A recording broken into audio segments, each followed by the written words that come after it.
it's a well-known fact that I love to read, and there are some stories that are such classics and just really hold a very special place in my heart. And they are stories that no matter how many times I read it, I still get the butterflies. I still get the jitters. I just, the story moves me, no matter how many times I've read through the books. So Anne of Green Gables is definitely one of them. I managed to get these 2 copies, and these are really old copies. As you can tell, they're pretty well loved, pretty worn, and they're very, very special to me. And I didn't feel comfortable just putting them on my bookshelf. I mean, yes, I want to be able to display them, but they are so incredibly fragile. There's just a lot of wear and tear, especially as you can see with this one, the binding is somewhat coming off here. So it's definitely something that I could repair and try to keep intact, but I wanted to create a book sleeve for these.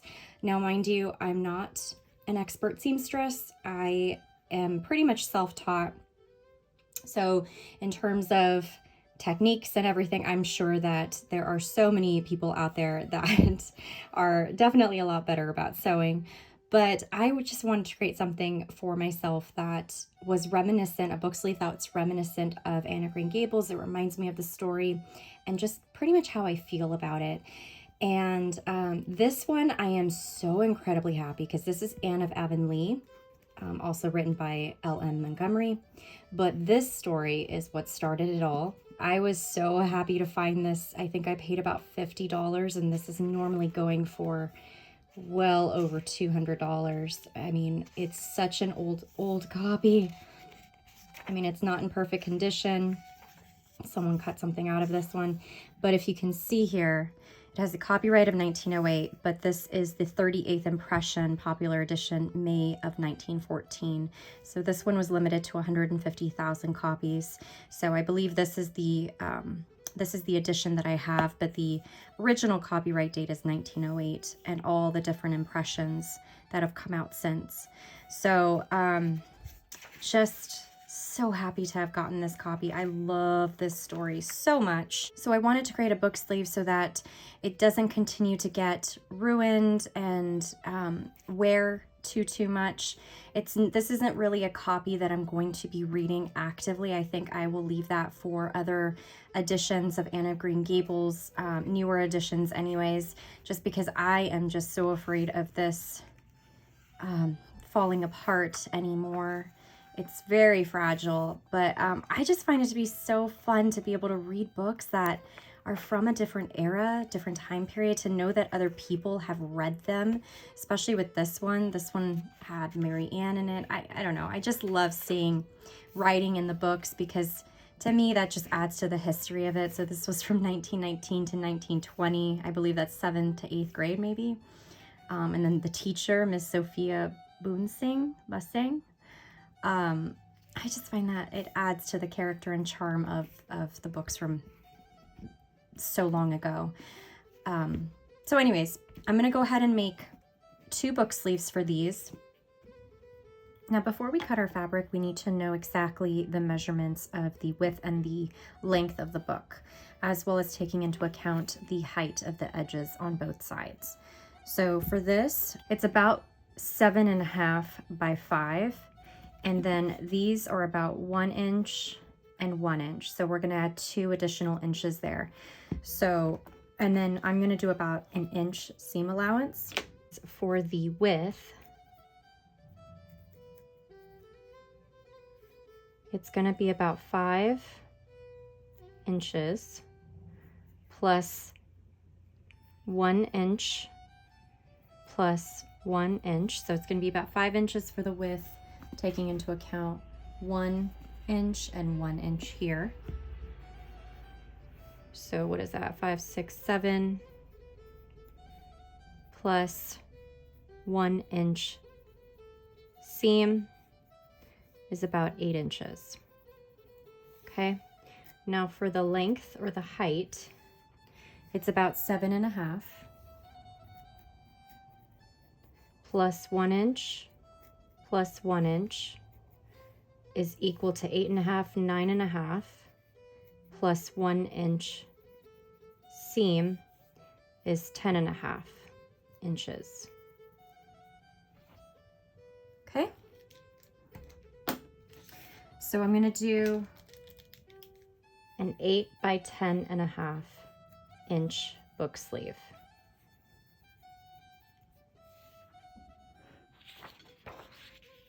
Now this is the design that I am thinking about doing for this book sleeve. I'm thinking about taking this burlap and doing a little section down below with the burlap. So then the pin is going to go right in that corner. I'm thinking about adding in some of the buttons, all different kinds of colors and shapes. So a lot of greens, oranges, browns, blues. So I love that. So I'm going to add that onto the book sleeve. And these buttons, believe it or not, came from Dollar Tree. They come in a pack like this. And what I did was from Target Dollar Spot, they had this really cute mushroom that I am so in love with. It has that pumpkin spice orangey color, which I love. And I just literally filled this. It was $5. I literally filled it with all of the buttons that come in these little containers. So I just went into this whole stash and pulled the ones that I wanted color scheme wise to potentially include it on the book sleeve itself. But this is such a cute little organizer for buttons. I absolutely adore it. So Target, if you can still find it, it's from their fall. They're starting to put out a lot of fall items now. So this is where I found it. I have a bunch of different fabrics that I went ahead and I pulled. That just kind of reminded me of Anne of Green Gables. So I'm going to do kind of like a patchwork sort of deal. I kind of want to cut strips like this and then sew them right on just to kind of give it that little bit of an organic look. So that's what I'm kind of going for in terms of design. And then for the lining, I am going with this really pretty soft plushy velvet that I believe I got from Hobby Lobby in their clearance section, but it's really pretty, super soft. I feel like this is going to add additional softness for the book itself so it doesn't get ruined or scratched. All right, so I'm going to go ahead and start cutting my strips. And I'm using some pinking shears just to make sure that the fabric doesn't fray any more than it needs to. So this will really help it to kind of keep it from fraying.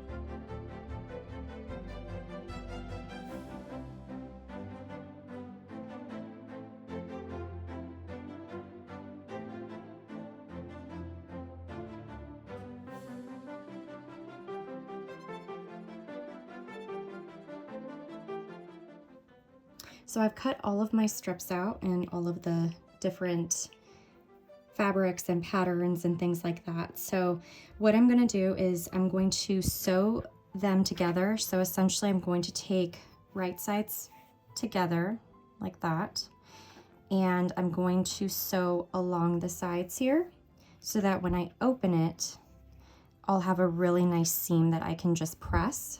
And then I'm going to do that for basically all of them. So once this is done, then I'm going to take right sides to this fabric and keep going along. So basically I'm just going to have one long piece that's all sewn together. So I'm going to go ahead and do that off camera because it's a little tricky for me to sew that in frame. But that's kind of the whole idea behind it. Really, really easy. So again, just take your right sides of the two fabrics that you're using together, sew along the edge so that when you flip it, you'll have a really nice clean seam. And then same thing with this, you're just going to keep going all the way up, right sides together, sew along the edge, you're going to have a clean seam, And then again, same idea with this one, right sides together, sew along the edge, clean seam. So I'm just gonna do that straight up and I will be right back. All right, so this is gonna be the front panel and this is gonna be the back panel. Now, what I did off camera is I went ahead and I cut the back panel fabric, and then I also fused onto the back of both of these some fusible interface that you can purchase at Joann's. I just have kind of a big bulk here, but essentially it's this kind of fleece fabric on one side, and then on the flip side, if you can see that, they are little tiny glue dots. So all of those little specks here are little dots of glue. So essentially what you're gonna do is you're going to cut a piece, and I like to cut a piece that's just a touch smaller than the actual piece of fabric that I'm adhering it to. Reason being is you do not want to get the glue onto your iron. It will ruin it. So what I do is I just cut a piece that's a little bit smaller. So after you cut your piece of fusible fleece out, what you're gonna do is you're gonna lay it on your ironing board and you're gonna have the glue dots facing you, so facing up. You're going to place your piece of fabric right on top. And then what I do is I like to go ahead and I press the iron into different spots on the fabric. And that's just to kind of, if you will, activate the glue dots. And then after I've done that a few times, I go in and I make sure that I smooth it all out with the iron. So that's essentially what I did for both pieces. Now, as you can see here, I went ahead and I sewed all of those strips together. So it almost looks, if it'll focus here, it almost looks kind of like I was doing a quilt, if you will. And I, again, fused the fusible fleece right on the back. And I also went ahead and I started to sew the lines individually, just to kind of give it a little bit more depth. So I did that. I also sewed a piece of burlap, and then I also sewed a little strip of the coordinating plaid fabric on there. And then on top of that, I sewed another piece of burlap. And after I sewed it, whatever pieces were kind of hanging off, I just frayed it a little bit. I really like that look. Kind of gives it kind of a more antique look, I think. I think I will be cutting off these prongs on the back and probably adhering it that way, because I think that if I were to poke this through, let's just see, I think it might be too many layers. So it wouldn't really poke through all the way anyways. So because the prongs are too short and this is just a little bit thicker, I think. And I think I'm gonna have to figure out a way to glue this down. So whether it's with maybe E6000 or something strong like that. So that's what I'm gonna do for this. And then for the lining, I have this really pretty forest green velvet. So in terms of assembly, what I'm gonna do is I'm gonna set my back panel aside along with one of the panels for the lining. So the first step is we're gonna take our front panel here. I'm gonna take one of the pieces of lining and we're going to do right sides together. So I'm just gonna line it up like that. And then what you're gonna do is you're going to sew along the edge here. When you flip it over, it'll be like so. I'm gonna pretend like I just sewed that. You're gonna be creating kind of like a train, if you will. You're gonna take your second piece of lining, again, right sides together. But this time, you are going to sew a little bit here, leave an opening, and then sew a little bit there. Reason being is we need a little bit of an opening so that we can actually grab the whole bag sleeve and pull it through that hole. All right, so once you do that, you're gonna flip this over. Same deal, you're gonna take your last panel, right sides together, and for this piece, you're gonna sew across the bottom.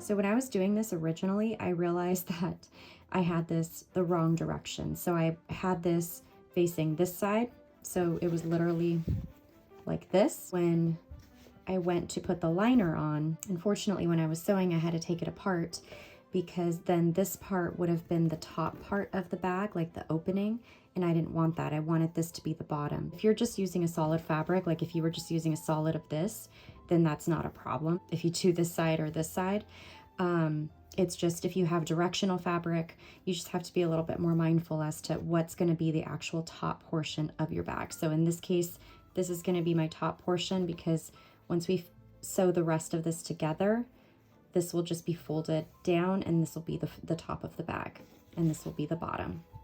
So went ahead and I sewed all of my panels together. Right here in the middle, I left an opening, like I said, because we want to be able to reach in and pull this all right side out. And then I have this piece. So all we're gonna do really easy is just put right sides together for everything, so it'll fold down really nicely. We have our opening up top. So this is where we're going to, once it's all sewn, pull it all out. We're going to sew this edge, and this edge. So I'll be right back. So we have all of this sewn all the way across here, here, and here. Now what I'm gonna do is I'm going to just trim down these corners a little bit, trim them down too much. So just enough. You don't wanna get too close to the seam.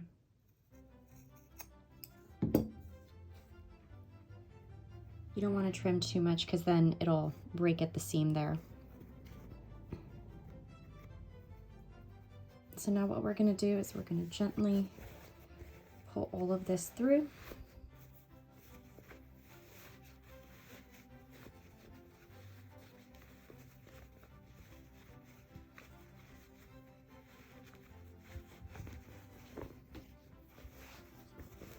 Right.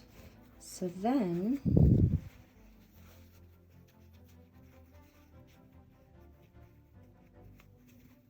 with the aid of my chopstick, I'm just going to go in and try to get those corners out.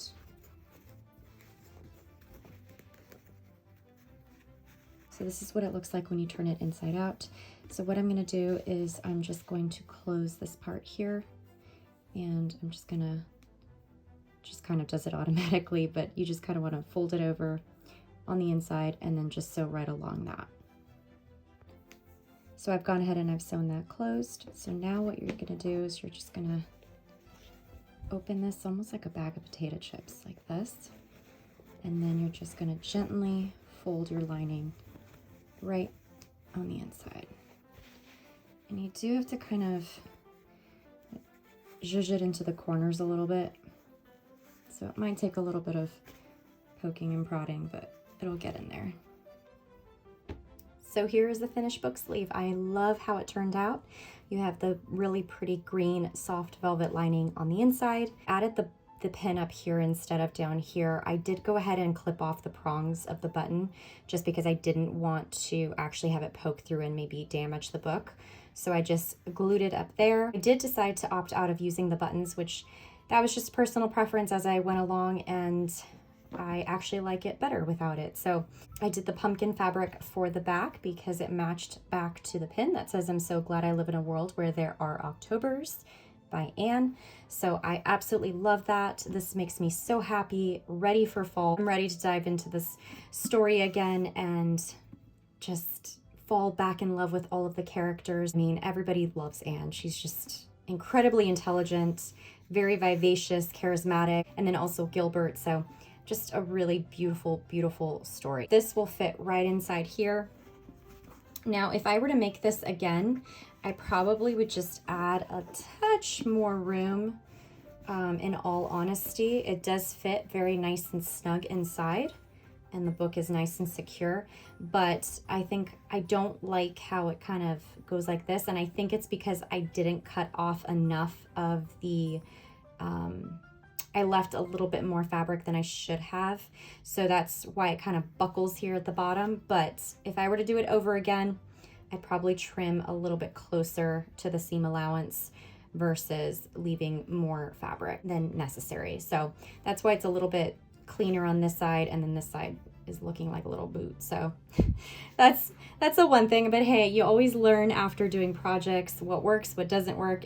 but I know the reason behind that, and I think that, one, I would probably make this just a little bit roomier. I mean, like I said, it fits beautifully, perfectly, but I just would love a little bit more wiggle room inside there. And then, of course, cutting off any extra fabric that is hanging off the side. So I hope you give this a try. It's pretty simple to make. I mean, it does take a little bit of time if you're going to do more of like a patchwork design. It does take a little bit more time, but I think the effect is really nice in the end, and well worth it. So if you like this video, please go ahead and give it a big like, hit that subscribe button, and ring the bell for notifications for more content to come, more fall content to come, and I will see you in my next video. Bye for now.